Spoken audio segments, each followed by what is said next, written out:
Parce que chaque semaine qui commence est un nouveau départ, j'avais envie de vous lire une histoire. Alors je vous propose Le bijou comme un bisou du dimanche soir. Il était une fois la montre de carrosse. D'habitude, je parle de bijoux et pas de montres. Les spécialistes savent que ce n'est pas le même secteur et les néophytes, comme moi, savent qu'ils n'y connaissent rien. Mais l'étude Chayette et Cheval, spécialiste de la vente aux enchères horlogères, m'a fait parvenir son ouvrage « 40 ans de mécanisme du temps » qui, à travers une sélection de mécanismes horlogers, retrace notre lien au temps. Alors j'ai trouvé qu'en ce moment, justement, où entre confinement, déconfinement, reconfinement et restrictions horaires diverses et variées, le temps oscillait entre la longueur des réunions Zoom et la préciosité du temps partagé avec ceux qu'on aime et qu'il valait bien qu'on le célèbre, comme le joyau qu'il est. C'est pourquoi j'ai choisi de parler de la montre de carrosse, car en plus du temps, cet objet nous réfère aussi au déplacement que l'on ne peut plus toujours faire, à la distanciation toujours plus nécessaire, et j'ai fait le pari de vous distraire en vous amenant au temps des carrosses et de vous faire découvrir ainsi un bijou de voiture de l'époque. Et parce que, comme je vous l'ai dit, je ne connais pas les montres, je suis allée à la rencontre du commissaire-priseur Charlotte Van Gaver pour vous expliquer ce joyau disparu, la montre de carrosse. Je suis ravie de vous parler de la montre de carrosse qui s'inscrit plus que ce qu'on pourrait imaginer dans l'histoire du bijou, puisque dans ce terme de montre de carrosse, il y a avant tout le terme de montre. C'est l'objet de monstrance, c'est l'objet que l'on va montrer comme un bijou et qui est donc le symbole de plusieurs choses, à commencer par le symbole du pouvoir, de la richesse, et c'était donc un objet qui n'était pas dans les mains de tout le monde.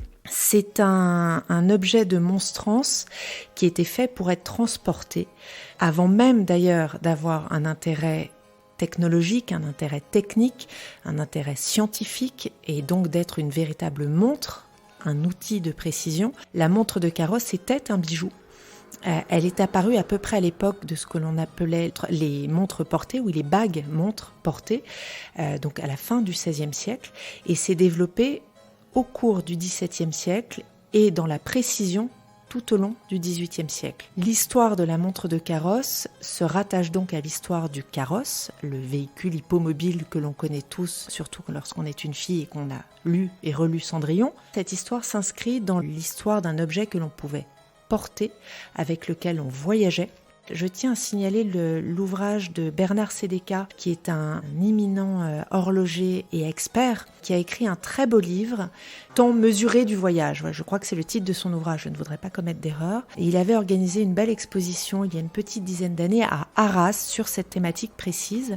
Il se trouve que la montre de carrosse est un objet rare que nous avons eu à l'étude Chayette et Cheval à plusieurs occasions la chance de proposer en vente aux enchères. C'est un objet donc qui a vocation à donner l'heure, mais cette notion d'heure et de précision de l'heure va évoluer avec l'objet, va évoluer avec toute l'histoire de la montre, l'histoire de la précision technique que pouvait apporter une montre. C'est un objet qui était fait pour être vu, pour être porté. Il devait donc être solide, tout en étant fait dans des matériaux considérés comme nobles. Il devait néanmoins pouvoir être montré dans un autre contexte que le contexte exigu du carrosse, et donc être protégé, aussi bien lorsqu'il était sorti du carrosse que lorsqu'il y était dans ce carrosse. Donc il fallait qu'il soit relativement solide, plus gros que la taille ordinaire que l'on connaît d'une montre, et avec un aspect technique qui lui permettait de voyager. L'exemple que l'on a illustré dans cet ouvrage anniversaire, c'est une montre qui présente donc un double boîtier, ce qui est le propre même de la montre de carrosse. Vous avez un premier boîtier qui va contenir tout le mouvement de la montre avec le cadran, tout ce que l'on connaît de l'ordinaire d'une montre. En l'occurrence, nous avons un cadran qui est en laiton et en argent, ciselé, gravé, donc des matières relativement nobles, avec tout le mouvement qui est essentiellement en laiton à l'arrière, qui est contenu dans un premier boîtier en laiton simplement ciselé. On n'est pas sur un grand travail de détails esthétiques. En revanche, ce premier boîtier va lui être enfermé dans un second boîtier, ce que l'on appelle un double boîtier, qui lui est très richement orné en laiton ajouré, avec un décor. Là, nous avons un décor essentiellement de feuillage et partiellement cynégétique, mais très souvent, ce décor, il est vrai, renvoie à la chasse et à des thématiques plus proches des thématiques connues comme étant celles des femmes, des bijoux, les fleurs, les feuillages et des animaux qui courent, des scènes champêtres, la mythologie, des scènes d'amour très souvent, donc des scènes que l'on retrouve aussi sur des bijoux. Il faut savoir que les horlogers et les orfèvres se sont disputés la fabrication de ces montres de carrosse parce que justement c'était à la croisée à la fois du travail d'horloger par le mécanisme, mais du travail d'orfèvre par la maîtrise de la ciselure, la maîtrise de la fonte, entre autres, et le travail de joaillier. Les horlogers avaient obtenu, au départ, c'était vraiment le travail des horlogers, la corporation des horlogers au XVIIe siècle, et puis de la même manière qu'il y avait des privilèges accordés pour certains orfèvres ou certains joailliers, les horlogers ont obtenu le droit de fabriquer ces montres de carrosse à Paris, mais dans d'autres villes de province, à Blois, à Lyon, à Grenoble. C'est le cas de la montre que nous avons illustrée dans cet ouvrage, qui est une fabrication très tôt d'une dynastie horlogère de la région iséroise, qui s'appelle les Dagonneaux. Il faut savoir que cette montre date des années 1630, très tôt dans l'histoire de l'horlogerie. Cette montre de carrosse, qui mesure à peu près 11 cm de diamètre, n'a pas de réelle complication d'un point de vue technique. Elle a une seule aiguille, elle sort tout juste dans l'histoire de l'horlogerie des montres et des horloges primitives. On vient de s'extraire du système du poids pour créer tout ce mouvement, toute cette rotation. On n'est pas encore dans l'histoire de la montre grâce à l'invention du spiral réglant à la fin du XVIIe siècle qui va être appliquée aux montres de carrosse. On appelle plus généralement les montres de forme octogonale des montres d'alcôve. La montre de carrosse, elle est généralement ronde. Et tout ce système technique qui va néanmoins donner l'heure d'une manière relativement précise. Toute l'histoire de la précision, c'est réellement au XIXe siècle qu'on va l'atteindre. Mais va donner l'heure de manière relativement précise et doit être protégée du fait même du voyage. Elle va être portée dans le cadre des carrosses. Donc ce double boîtier va refermer le cadran, refermer le mouvement, pouvoir être montré et pouvoir être accroché grâce à une bélière qui va venir en amont de cette montre ronde, qui va s'ouvrir sur le côté et qui va pouvoir permettre à cette montre d'être suspendue à un anneau dans le carrosse et pouvoir subir les secousses du carrosse qui vont être plus ou moins fortes en fonction de l'avancée aussi du travail des routes pavées vers les routes bétonnées actuelles, mais il n'y a plus de montre de carrosse, et pouvoir subir ces secousses sans pour autant être abîmé. Quand le voyage était fini, on enlevait cette montre de carrosse et on pouvait être amené à la replacer dans des écrins. Il se trouve que la montre qu'on a choisi d'illustrer dans cet ouvrage a son écrin d'origine. C'est la première fois que j'en voyais un.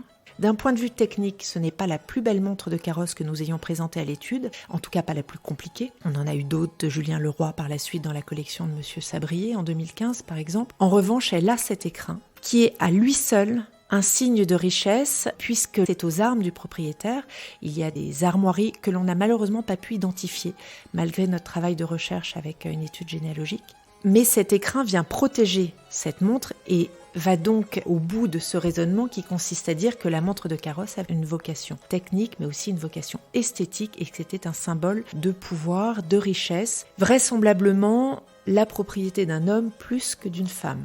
Alors l'écrin en l'occurrence est un écrin avec l'intérieur qui est en velours, c'est son velours d'époque, bleu nuit, qui fait parfaitement ressortir le laiton et le travail gravé et ciselé à la fois sur le cadran et sur le boîtier. Et ce velours est enfermé dans un écrin en basane, donc en peau de mouton, très tendre, et qui va s'ouvrir un petit peu à la manière d'un présentoir et d'une chauve-souris. Donc on a deux petites portes qui s'ouvrent pour présenter l'objet qui est lui-même posé donc dans cet écrin en velours, qui est posé droit, donc pour qu'on puisse lire l'heure de la même manière que lorsque la montre de carrosse est accrochée dans le carrosse. Donc c'est la face du cadran que l'on va voir, et non pas la face la plus décorée finalement qui est le boîtier à l'extérieur. L'objet peut être transporté dans cet écrin qui est en lui-même un véritable travail de reliure et en même temps être ouvert pour être montré en dehors de son contexte habituel de transport, et en même temps on va pouvoir l'accrocher, le suspendre et donc en faire un objet lié à la thématique du voyage. L'histoire de la montre de carrosse d'un point de vue technique mais aussi d'un point de vue esthétique va évoluer avec l'histoire du carrosse. Les évolutions techniques vont suivre l'histoire du voyage, l'histoire du transport, tout le mouvement et tout le travail de précision qui sont réalisés avec les évolutions scientifiques liées notamment au travail de Huygens à la fin du XVIIe siècle avec l'invention du spiral réglant, vont venir remplacer ces mouvements assez sommaires. On va aller vers davantage de précision. Il faut s'imaginer que lorsqu'on voyage, ça peut être le jour, mais ça peut être aussi la nuit, qu'on va vouloir avoir l'heure éventuellement la nuit, qu'il faut donc, si l'on est quelqu'un qui a, avec une relative importance, avec une renommée, avec un devoir de montrer un petit peu la caste à laquelle on appartient, il faut pouvoir avoir l'heure le jour comme la nuit, et donc il y a un système de sonnerie qui existe, sonnerie des heures, parfois même sonnerie des quarts, et un système de répétition à la demande. C'était le cas d'une montre de carrosse que nous avions dispersée dans la collection de monsieur Jean-Claude Sabrier en 2015, autre grand horloger et collectionneur et expert, où il y avait une petite tirette qui permettait, donc en l'actionnant, d'avoir l'heure à la demande. Et là, on arrive sur un objet qui a à la fois une esthétique incroyable. Les montres de carrosse étaient toujours des objets extrêmement bien ciselés et travaillés, de véritables bijoux, et en plus de ça avec cette précision sur l'heure qui était donnée. De la même manière que le carrosse évoluait, lui, dans ses aspects techniques et sa carrosserie. C'est un objet sur lequel il y a beaucoup à dire dans les collections muséales. C'est toujours rattaché à des hommes d'importance, à des hommes de pouvoir. Je pense à la montre de carrosse qui est au Louvre, qui est la montre aux armes du cardinal de Richelieu. Il y a d'autres montres, notamment dans le musée de Besançon, dans le musée d'art et d'histoire de Bâle, qui sont assez référencés, toujours associés à des personnages célèbres de l'histoire, en tout cas des personnages de la noblesse, puis de ce qu'on appelle avec recul la haute bourgeoisie. Ce sont des montres qui ont été fabriquées au cours du XVIIe siècle, essentiellement en France, partout où la cour en fait pouvait être amenée à s'installer, et donc à voyager avec ces carrosses, il y avait des privilèges accordés à des horlogers. Mais ce sont aussi des montres qui ont été fabriquées en Allemagne au XVIIe siècle, et par la suite, les centres de fabrication horlogère vont se déplacer, notamment parce que les horlogers qui étaient très souvent protestants, huguenots, se sont déplacés avec l'histoire que l'on connaît. Et donc la montre de carrosse, comme la montre en général, a eu un centre de fabrication qui s'est déplacé vers l'Angleterre, moins vers l'Allemagne et vers la Suisse, au XVIIIe siècle. Donc les montres de carrosse qui datent du XVIIIe siècle pouvaient être des fabrications françaises. Il va y avoir heureusement des rebonds dans l'histoire de l'horlogerie française qui va à nouveau être un grand centre de production au XVIIIe siècle. Mais ça va aussi être des montres qui ont été produites ou qui ont appartenu à de riches propriétaires suisses, anglais, beaucoup anglais. Il faut savoir aussi que la montre pouvait avoir, surtout au XVIIIe siècle, un boîtier fabriqué dans un pays, un mouvement fabriqué dans un autre. Il y avait des centres spécialisés, par exemple Blois était spécialisé dans des émaux, mais la boîte pouvait être fabriquée en Suisse plus tardivement. Il peut y avoir des mariages aussi. Mais ce qui était intéressant dans la montre de carrosse assez tôt, donc des années 1630, c'est que tout était de cette époque-là. À la fois la montre, le mouvement et son écrin. Ce qui en fait un véritable bijou, un objet qui est parti dans une collection privée. Et aujourd'hui, toute grande collection d'horlogerie possède généralement une montre de carrosse. Encore une fois, si l'on s'intéresse véritablement à la technologie, à la technique de la montre, ce sera plutôt une montre de carrosse du XVIIIe siècle. Si en revanche on s'intéresse à l'esthétique, ce sera une montre de carrosse du XVIIe siècle. Très souvent, on retrouve malheureusement le double boîtier avec ce très beau travail de ciselure, et on ne va pas retrouver le mouvement qui date de l'époque. Mais voilà, ce sont des objets qui ont voyagé dans leur fabrication et qui ont voyagé par leur fonction même, beaucoup en Europe, et je dirais même essentiellement en Europe, d'un point de vue géographique, j'entends Europe. Je suis à l'étude depuis 13 ans maintenant, 14 ans. J'ai dû en présenter une quinzaine déjà, donc on va dire que c'est assez régulier. Pas toutes de la même qualité et qui ont obtenu des prix très variés, qui s'expliquent assez aisément. Avant tout, il faut quand même préciser que le marché de l'art n'est pas quelque chose de forcément très rationnel. Un objet d'art n'a pas une valeur qui est toujours la même au cours du temps. C'est pour ça qu'on parle de marché de l'art. Il y a des paramètres qui vont influer sur cette valeur et c'est avant tout la rencontre de l'offre et de la demande. Donc c'est difficile de dire la valeur d'un objet. Néanmoins, c'est un objet par ses matériaux, par l'histoire de sa fabrication et de sa possession qui est rare, donc précieux, donc relativement cher. Maintenant, en fonction de sa datation, en fonction des matériaux utilisés, en fonction de sa provenance, la valeur ne va pas être la même. Dans les montres que nous avons présentées, on peut définir une valeur qui se situe entre 8 000 et 40 000 euros en moyenne. La montre que nous avons illustrée dans cet ouvrage de mémoire avait obtenu une adjudication de 30 000 euros, ce qui est cher évidemment, mais si l'on compare avec des montres actuelles, des montres bracelets actuelles, ce n'est pas cher du tout.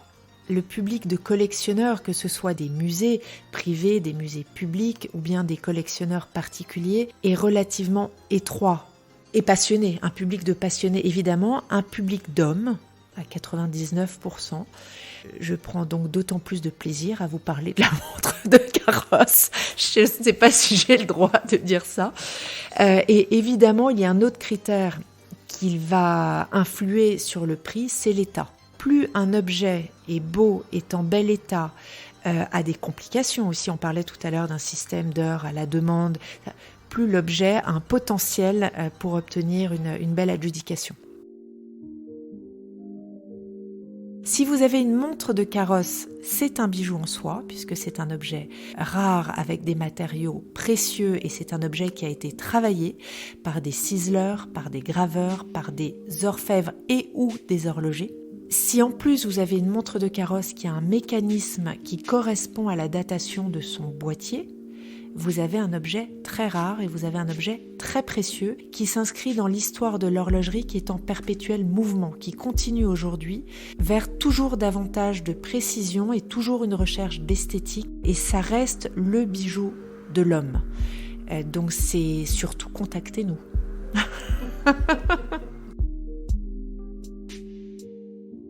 Ainsi se termine cette histoire de la montre de Carrosse et je remercie chaleureusement Charlotte Van Gaver, commissaire-priseur de l'étude Chayette et Cheval, pour cette découverte. Je suis Anne Desmarais de Jotan et je donne une voix aux bijoux. Chaque dimanche, j'émets en alternance sur un podcast différent. Et justement, la semaine prochaine, je vous donne rendez-vous pour une nouvelle thématique du podcast « Il était une fois le bijou ». Ce sera la 4e saison et nous parlerons des joailliers du rap. Oui, j'ai hâte de vous y retrouver. Le dimanche suivant, ce sera notre rendez-vous avec le podcast Brillante, le podcast des femmes de la joaillerie. Pour ne manquer aucun de nos rendez-vous du dimanche autour du bijou, abonnez-vous à chacun de ces 3 podcasts. Il était une fois le bijou comme un bisou, et Brillante, sur votre plateforme d'écoute préférée, et encouragez-moi en partageant les épisodes sur vos réseaux sociaux. Si vous êtes sur Apple Podcast ou sur YouTube, mettez de jolis commentaires. C'est ce qui permet de référencer les podcasts. À bientôt pour un prochain bijou comme un bisou.